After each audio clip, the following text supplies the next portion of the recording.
Ayenko Asante Mantemu anampanyefo hye apomodin ensem so ewo ne sode hunu ne sanya hwekra no dwumade o mapa hontuma ye no eye polio anumso no wo mo behwe so benya kwada bebro pepe bako aso mo no mabo mo ban afi polio ene ho yade wa bia ya edene nam ho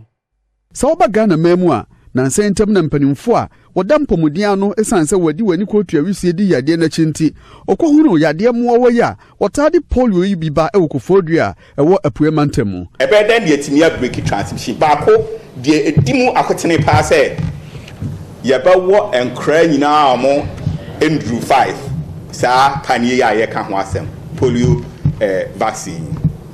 and from 17th to 20th October eye yawada kwasiada no